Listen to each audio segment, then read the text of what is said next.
Vous êtes de plus en plus nombreux à nous suivre et à participer à l'évolution de la chaîne Afrique N24, et sincèrement nous tenions à vous en remercier. Nous lisons tous vos commentaires qui enrichissent le débat et vraiment nous vous demandons de nous soutenir, en aimant les vidéos pour une large diffusion, et pour continuer à avoir une ligne éditoriale indépendante, et vous proposer de nouvelles émissions toujours de plus en plus enrichissantes. Ne restons pas passifs, soyons actifs. Merci et à bientôt. Faure Gnassingbé face à l'histoire. Partir ou démissionner. Lomé, 22 juin 2025, le temps du silence est révolu. Le temps des simulacres aussi.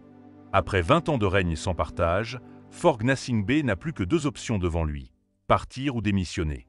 Tout le reste, les faux dialogues, les réformes cosmétiques, les conférences de façade, les menaces déguisées en communiqués, a perdu toute efficacité. Le peuple n'écoute plus. Il exige, il ne supplie plus. Il commande. Et ce qu'il commande aujourd'hui, c'est le départ sans condition d'un pouvoir arrivé à bout de souffle. Un mandat devenu fardeau. Ce qui aurait pu être un héritage à construire est devenu un fardeau pour toute une nation. 20 ans d'attente, 20 ans de frustration, 20 ans d'humiliation ont transformé le mandat de trop en une spirale de rejet national. Ce qui, au départ, pouvait être perçu comme une succession hasardeuse, est désormais identifié pour ce qu'il est, un verrou autoritaire, illégitime, usé jusqu'à l'os. Faure Gnassingbé, par son acharnement à conserver le pouvoir, est en train de détruire ce qui reste de crédibilité institutionnelle au Togo. À vouloir écraser toute opposition, il a renforcé la dissidence.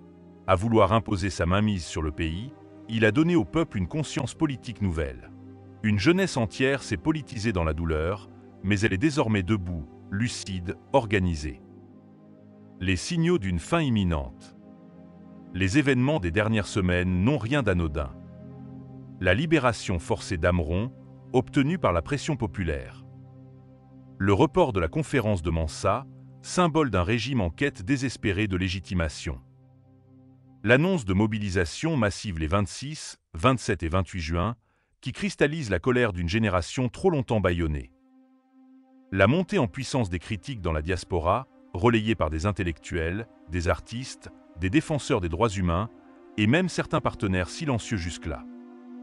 Tout cela mène à une évidence. Le pouvoir a perdu l'initiative. Faure Gnassingbé ne gouverne plus. Il subit, il réagit, il recule, et à mesure qu'il recule, le peuple avance. Le piège de l'aveuglement. Mais voilà le danger. Lorsqu'un pouvoir autocratique commence à s'effondrer, il ne le fait pas toujours dans la lucidité. Il s'accroche.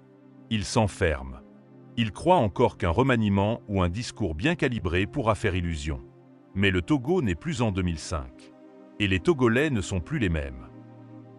Faure Gnassingbé a cru pouvoir briser les contre-pouvoirs en affaiblissant les partis, en contrôlant les médias, en muselant les voix libres. Il a cru que la peur suffirait. Mais à force de vouloir faire peur, il a tué la peur. Et à force de vouloir tuer l'opposition, il a rendu la rue plus puissante que les urnes.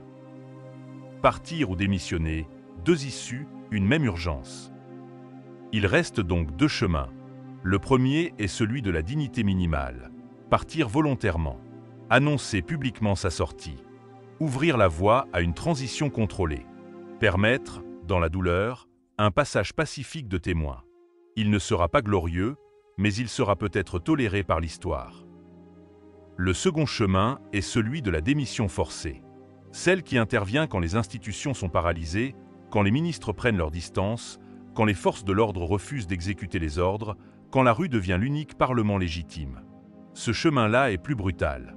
Il peut être imprévisible, mais il est tout aussi inéluctable.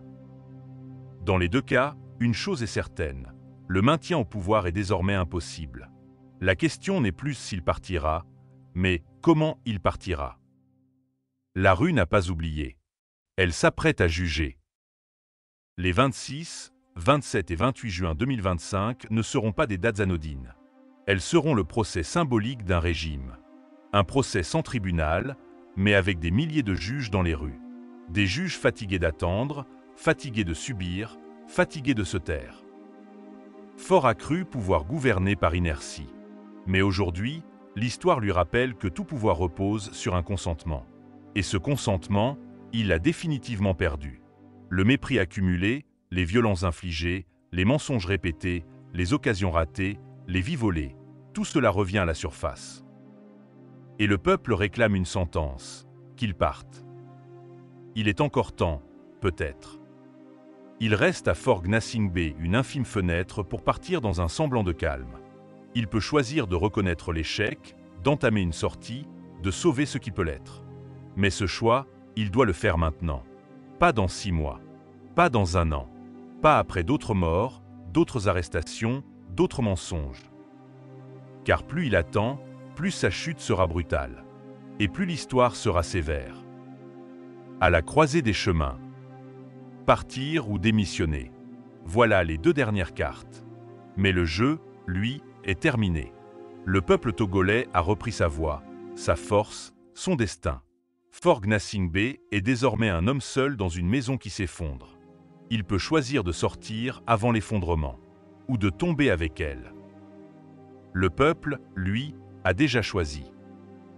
Les 26, 27 et 28 juin seront son acte de foi, son acte de rupture, son acte de souveraineté retrouvée. Likez la vidéo si ce n'est pas déjà fait. Laissez aussi votre point de vue en commentaire. Abonnez-vous et cliquez aussi sur la petite cloche de notification pour ne rien rater de nos prochaines vidéos. N'oubliez pas de partager aussi la vidéo et de la liker.